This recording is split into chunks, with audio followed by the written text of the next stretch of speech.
I want to talk about something that nobody says out loud, but almost everyone feels. You're smart, you're capable, you figured out hard things in your life before, you're probably good at your job, maybe even great at it. And somewhere in the back of your mind, there's a voice that says, I should be able to figure this out on my own. Why do I need to pay someone to tell me what to do? I'm not an idiot. That voice has kept more people stuck than anything else I've ever seen, and I want to tell you exactly why. There's a specific type of person who struggles the most with asking for help in fitness, and it's not the person who doesn't care. It's the person who cares the most, but also takes a lot of pride in being self-sufficient. They're usually high achieving in some area of their life. They solve problems for a living. They're the person other people come to for advice. And because of that, there's a version of asking for help that feels, on some level, like admitting defeat. I had a client, a former physical therapist, who had all the textbook knowledge. Her husband kept telling her, you know what to do.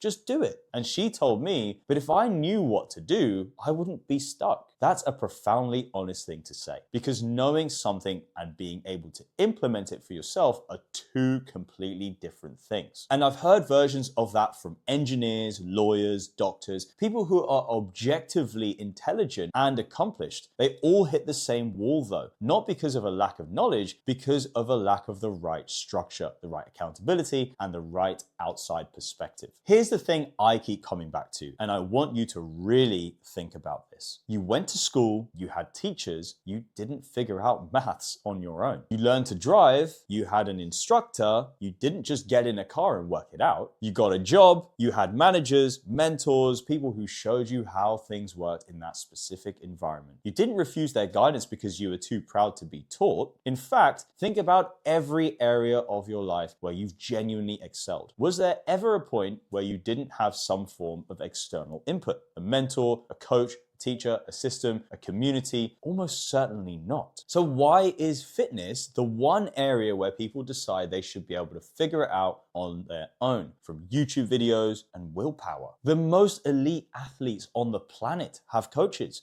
Not because they're not talented enough to figure it out themselves, but because they understand that an expert external perspective, accountability, and a system tailored to them will always produce better results than going at it alone. That's not a weakness. That's just how human performance works. Even I have a coach. I coach people for a living, and I still have someone coaching me because I know that I have blind spots that someone outside of my own head can see that I can't. Everyone does. So if it's not actually about capability, and it's not, what is it really about? I think it comes down to one thing: identity. Admitting you need help with your body feels personal in a way that admitting you need help with your taxes doesn't.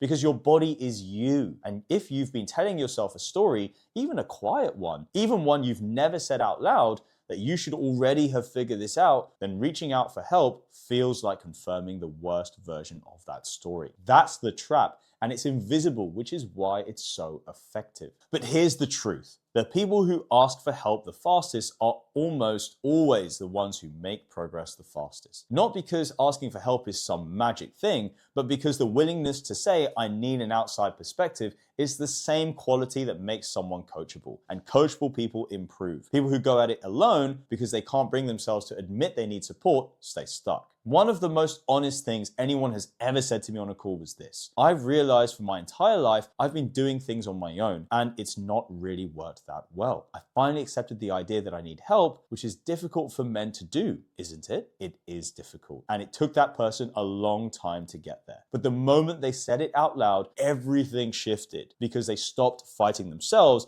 and actually started moving forward. So I want to ask you one question, and I'd like you to actually answer it, even if it's just to yourself. How long have you been trying to figure this out on your own? 6 months? A year? 5 years? Longer?